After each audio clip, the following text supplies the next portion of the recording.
Sheeko wiil ayaa wuxuu ku noolaa dalka Kenya, gaar ahaan Nairobi. Wuxuu halkaa ka bartay gabar Soomaali ah oo qurux badan, waxaanay u socotay dalka Mareykanka. Gabartii way sheekaysteen, waxayna ku heshiiyeen inay isguursadaan. Kadib waa ay aqal galeen. Gabartii waxay baxday Mareykanka, gobol ka mid ah ayay gashay. Bilo kadib waxay bilowday gabartii inay wiilkii lacag u qorto, bil kastana lacag ayay u soo diri jirtay. Kadib gabar kale ayuu bartay wiilkii oo iyana u socota dalka Mareykanka.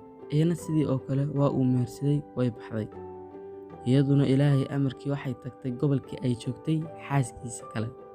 Waxaana meesha ku yaala hal xawaalad wax Soomaali leedahay. Meesha ayayna aad ugu yar yihiin Soomaalida ku leh xawaaladaha. Qofkii qof Soomaali arka wuxuu ku dhagaa jacayl dartiis. Maalin maalmaha ka mid ah ayaa labadii gabdhood hal mar soo wada galeen xawaaladda, waana la is salaamay. Aabbahay Soomaali ma tahay? Haa, ana sidoo kale. Goormeed timid? Hadda muddo sanad ah waan joogay ayaa dhex martay.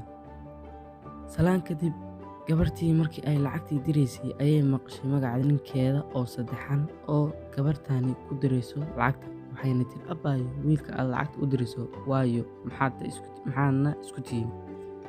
Gabartii ayaa tiri, "Waa ninkeyga." Talo faraha ayay ka baxday, timaha la isku dhigay, waa la isdagaalay. Amba waa ninkeyga ayaa ka dhacday meesha. Kadib way heshiiyeen labadii gabdhood, waxayna u heshiiyeen ninkii.